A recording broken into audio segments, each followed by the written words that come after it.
नमस्कार, मेरा नाम है सनन। दिन है बुधवार, तारीख है 29 अप्रैल और आप सुन रहे हैं रेडियो भारती। सबसे पहले हेडलाइंस। सर्वोच्च न्यायालय की आरटीआई के तहत अनिवार्य दाखिलों को बरकरार रखा। देश की बौद्धिक संपदा क्षमता के उपयोग के लिए नवाचार जरूरी, केंद्रीय मंत्री पीयूष गोयल। अमेरिकी संसद में किंग चार्ल्स तृतीय का संबोधन, वैश्विक अस्थिरता पर मिलकर काम करने की अपील की। इजरायल के हिजबुल्लाह की बड़ी सुरंग नष्ट की, प्रधानमंत्री बेंजामिन नेतन्याहू ने दी जानकारी। देश के औद्योगिक उत्पादन की वृद्धि पर मार्च में घटकर 4.1% पर। नई पीढ़ी के निवेशकों से प्रौद्योगिकी बदल रही है बाजार का स्वरूप, सभी अध्यक्ष तुहित कांता पांडे। आरसीबी ने दिल्ली कैपिटल्स को 9 विकेट से दी करारी शिकस्त। आईएसएसएफ जूनियर विश्व कप 2026 अंक तालिका में शीर्ष स्थान पर भारतीय निशानेबाज। अब खबरें विस्तार से। सर्वोच्च न्यायालय के शिक्षा का अधिकार कानून के अंतर्गत विद्यार्थियों के अनिवार्य दाखिलों को राष्ट्रीय मिशन बताते हुए बरकरार रखा है। न्यायालय ने आज कहा कि निजी गृह सहायता प्राप्त संस्थानें सहित स्थानीय विद्यालय पात्र विद्यार्थी को बिना किसी देरी के दाखिल देने के लिए कानूनी रूप से बाध्य है।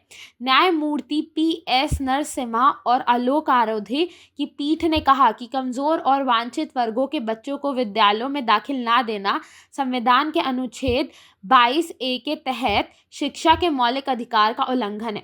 केंद्रीय वाणिज्य और उद्योग मंत्री पीयूष गोयल ने कहा कि देश की बौद्धिक संपदा क्षमता का पूरा लाभ उठाने के लिए नवाचार और बौद्धिक संपदा को मिलकर उपयोग करना चाहिए। उन्होंने प्रत्येक नए विचार को सुरक्षित संपद में बदलने का आह्वान किया। नई दिल्ली में विश्व बौद्धिक संपदा दिवस के समापन सत्र में उन्होंने नव पर्वतों विद्यार्थियों और अन्य संबोधित पक्षों के पेटेंट, डेनमार्क और अन्य बौद्धिक संपदा उपायों के जरिए विचारों को प्रांजीय करने का आग्रह किया।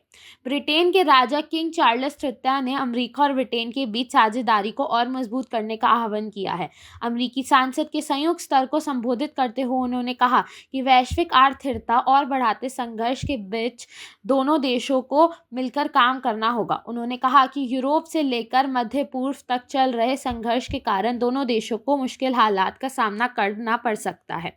इजरायल ने कल आंतरिक गुट हिजबुल्लाह की बड़ी सुरंग को उड़ा दिया है। इजरायल के प्रधानमंत्री बेंजामिन नेतन्याहू ने सोशल मीडिया पोस्ट में ये जानकारी दी है।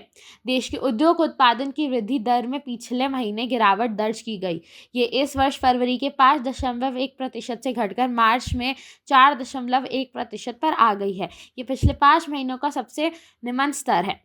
भारतीय प्रतिभूति और विनिमय बोर्ड एसबी के अध्यक्ष तुहित कांता पांडे ने आज कहा कि प्रौद्योगिकी व्यापार, वितरण और सलाह को नया रूप दे रही है, क्योंकि डिजिटल रूप से जुड़े जानकार और महत्वाकांक्षी निवेशकों की एक नई पीढ़ी भारत के प्रतिभूति बाजार में प्रवेश कर रही है। मुंबई में सेबी में 28वें स्थापना दिवस समारोह में श्री पांडे ने भारतीय बाजार के रूपांतर का उल्लेखन किया है। आईपीएल क्रिकेट में रॉयल चैलेंजर्स बेंगलुरु ने कल रात दिल्ली में एक तरफा मुकाबले में दिल्ली कैपिटल्स को 9 विकेट से हरा दिया। दिल्ली कैपिटल 16 ओवर 3 गेंद में सिर्फ 75 रन ही बना सका।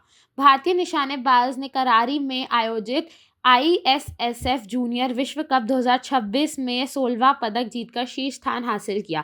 इन पदकों में 5 स्वर्ण, 6 रजत और 5 कांस्य पदक शामिल है।